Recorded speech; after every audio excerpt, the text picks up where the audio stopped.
Hello, it's Sarah from Don't Lie to Me. Today, I want to tell you about something called the H-1B visa program. It was supposed to bring in the best and brightest foreign workers for jobs that Americans just can't do. That was the promise. That was the sales pitch. But the reality is that companies are using it to replace American workers with cheaper foreign labor, not for skills Americans don't have, for jobs Americans don't even know exist. There's a group called Jobs Now that has been exposing this. They find job postings that companies are legally required to publish when they want to sponsor a foreign worker for a green card. But here's the catch. These companies post those jobs in places where no American will ever find them. Not on LinkedIn, not on Indeed, not on their own company websites. They post them in obscure newspaper classifieds. In trade publications, nobody reads. Some even require you to apply by postal mail. In 2025, OpenAI and Instacart were both caught doing this. And when no American applies, because no American can find the job, the company tells the government, well, we tried, no Americans available, and the green card gets approved. But that's just the green card process. The H-1B visa itself is even worse. When Congress created it in 1990, the original draft had a cap of 25,000. Lobbyists pushed it to 65,000. The congressman who actually wrote the bill, Bruce Morrison, later called what happened to his own legislation, and I quote, a dastardly deed. He blamed corporate lobbyists for gutting every worker protection he put in. Here's the thing you need to understand. The H-1B visa is tied to the employer, not the worker. If you're on an H-1B and you quit or get laid off, you have 60 days to find another sponsor, or you get deported. Think about what that means. You can't negotiate your salary. You can't report abuse. You can't push back on unreasonable demands. Because if you lose your job, you lose your visa, and you lose your entire life in America. Bernie Sanders called H-1B workers indentured servants. The Heritage Foundation agrees. When Bernie Sanders and the Heritage Foundation are on the same page, you know something is very, very wrong. Now let me tell you what this looks like in practice. In 2015, Disney fired 250 American IT workers, but first they made them train their replacements. Workers from India, brought in through outsourcing firms like HCL and Tata Consultancy. And Disney told the American workers that their severance pay was contingent on training their own replacements. You don't get your money unless you teach the person taking your job how to do it. Southern California Edison did the same thing. 400 IT workers replaced. The replacements earned about 40% less than the Americans they displaced. Workers said they were, quote, beyond furious, and nothing happened. Zero penalties. Even public universities do it. UC San Francisco laid off 79 IT workers from a public university funded by taxpayer dollars and forced them to train HCL replacements via video conference. To India. Then there's Cognizant. A federal jury found them guilty of intentional discrimination against non-Indian employees. Not accidental discrimination. Intentional. A pattern or practice of favoring South Asian and Indian OMB holders over American workers. A class of about 2,000 American workers. A recruiting executive literally texted, and I quote, an open secret. We hired H-1s for the longest because they were cheaper labor that would relocate anywhere. The court ordered Cognizant to pay $8.4 million in damages to just one NYU professor who was fired for complaining about the discrimination. There's a $2 billion class action still working through the courts. Amazon is the biggest H-1B employer in America. Over 13,000 applications in a single year. But here's what's really galling. Amazon blamed AI for firing tens of thousands of workers. Then they filed over 10,000 H-1B petitions that same year. Senators Grassley and Durbin, one Republican and one Democrat, both sent letters demanding answers. Why are you firing Americans while importing thousands of foreign workers with the same jobs? Amazon never really answered. And then there's Compunal. They literally posted a job ad that said H-1B only. Not subtly, not implied. They wrote it right there in the listing. A United States citizen, a Python developer, applied and was turned away based solely on his citizenship. The Department of Justice fined Compunal $313,000.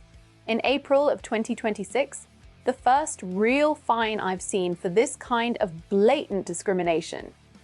But here's the pattern nobody wants to talk about. Indian origin managers and executives frequently prefer hiring other Indian H-1B workers.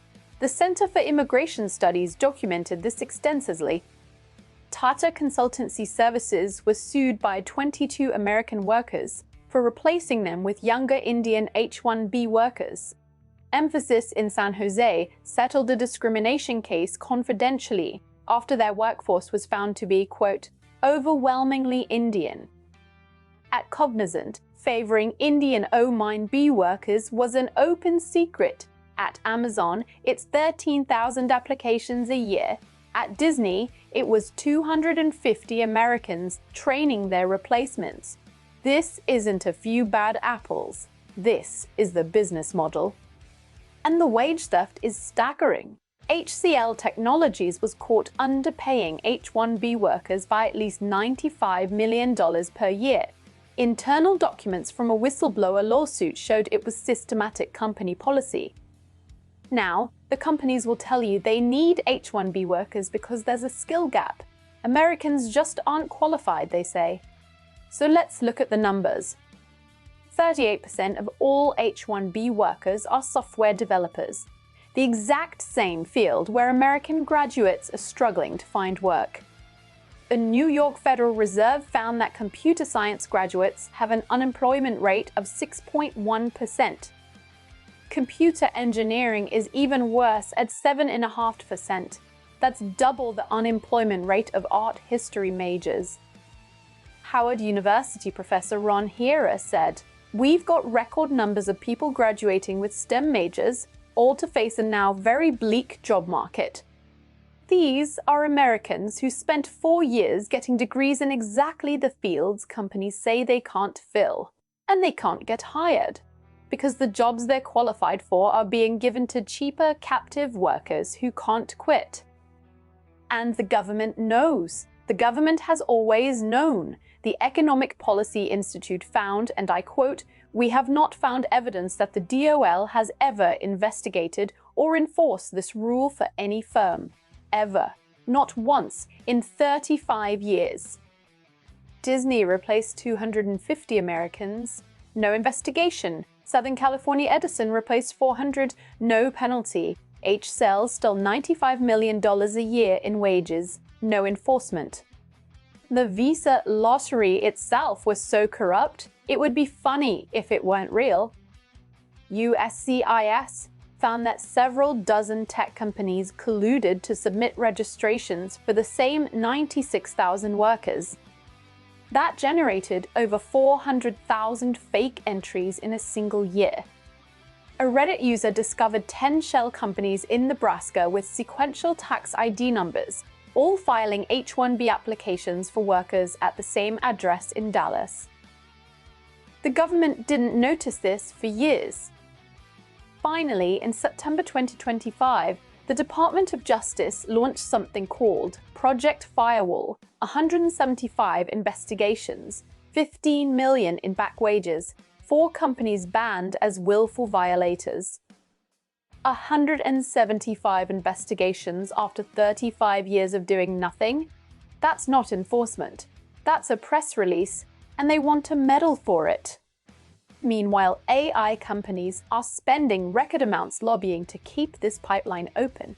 OpenAI and Anthropic combined spent over $3 million on federal lobbying in just the second quarter of 2026, up 23% from the quarter before. 11 tech firms combined spent almost $42 million in just the first half of 2026, lobbying Congress, lobbying the White House, to bring in more foreign workers, why Americans with computer science degrees can't find jobs. Trump tried to fix it. In September 2025, he signed an executive order requiring a $100,000 fee for new H-1B petitions, but a federal court struck it down. The First Circuit denied the government's appeal in July 2026. The fee is not in effect. And let me be clear about something. The foreign workers themselves are also victims of this system. They're underpaid. They're trapped. They can't speak up. The companies are exploiting everyone. American workers who lose their jobs. And foreign workers who can't leave. The companies tell you it's about merit. They tell you it's about filling skill gaps. But the data says otherwise. The Heritage Foundation, not exactly a left-wing group, found that most H-1B positions pay below the median wage. Only 1 in 6 pays the highest wage level.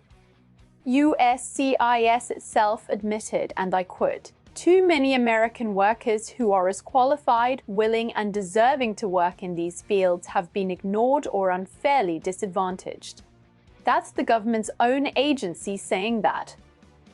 They're lying to you. They tell you it's about merit. It's about money. They tell you it's about skills. It's about control. They hide jobs from Americans, import captive labor, suppress wages, and dare anyone to call them on it. And when someone does call them on it, they scream racism. The magic word.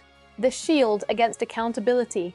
You're not allowed to question why Americans are being replaced, because if you do, you must hate immigrants. That's the game. But here's the truth. This system exploits everyone. American workers lose their jobs. Foreign workers are trapped in indentured servitude. And the companies laugh all the way to the bank while the government holds the door open. If you want more content like this, subscribe and hit the bell. Like this video so more people see it. And tell me in the comments, has this happened to you or someone you know? I read everything. All my sources are linked in the description. Verify everything. Don't take my word for it. Take theirs. I'm Sarah, and they're lying to you. Take care of each other